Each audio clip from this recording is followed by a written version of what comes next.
خليني أسألك بصراحة، كم مرة كنت قاعد قدام مهمة لازم تخلصها، سواء شغل أو مذاكرة أو حتى تمرين، بس حسيت إن جسمك مش قادر يتحرك؟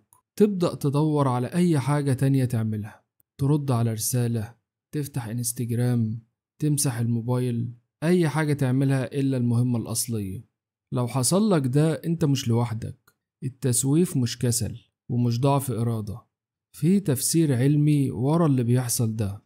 والخبر الحلو إن في طريقة بسيطة وغريبة جدا للخروج من الحالة دي، مثبتة علميا، ومن غير ما تحتاج تحفز نفسك ولا تسمع مزيكا ملهمة ولا حتى تشرب قهوة. الطريقة دي جت من دكتور أندرو هيوبرمان، أستاذ علم الأعصاب في جامعة ستانفورد، اللي شرح فيها إزاي تقدر تتحايل على دماغك وتكسر حالة التجميد العقلي. التسويف مش عيب، ده نظام كيميائي.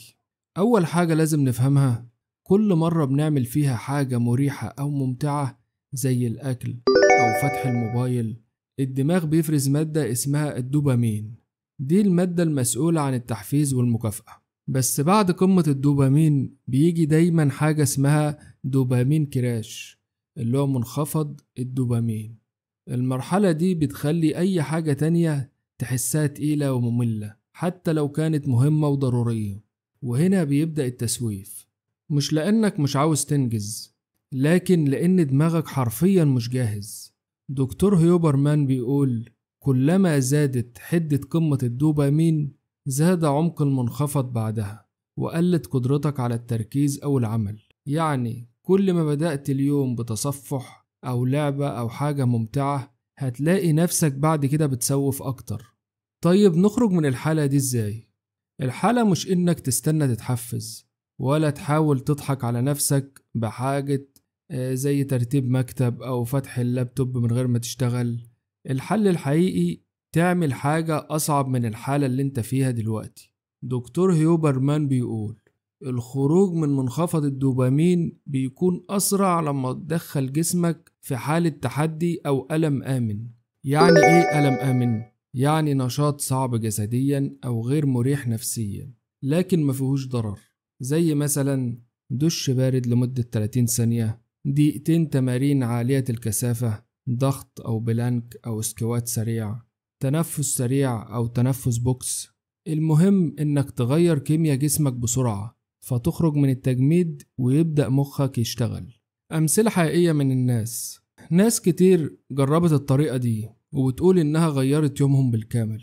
طالب كان كل يوم يسوي في المذاكرة، جرب يبدأ بتمرين دقيقتين قبل أي مهمة، بيقول إنه بقى يدخل في التركيز أسرع بكتير. مثال تاني، شخص بيشتغل من البيت، كان كل مرة يفتح اللابتوب يروح يتفرج على اليوتيوب، بدأ يربط بداية الشغل بدش بارد، وبيقول إن يومه بيبدأ بطاقة عالية. التجارب دي مش حالات فردية، الدراسات بتدعم ده. دراسة من بوب ميد بتقول إن التعرض للبرد بيزود مستويات الدوبامين بنسبة قد تصل إلى 250% وبيستمر لساعات. يعني الطريقة دي مش بس فعالة، دي بتشتغل فعليا على كيمياء جسمك. هقولك خطوات عملية تطبقها يوميا.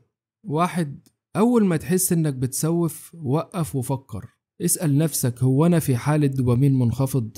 2. اختار نشاط فيه تحدي بسيط زي 20 ثانية قفز سريع، 10 ضغط، بلانك لمدة دقيقة، دش بارد لو تقدر.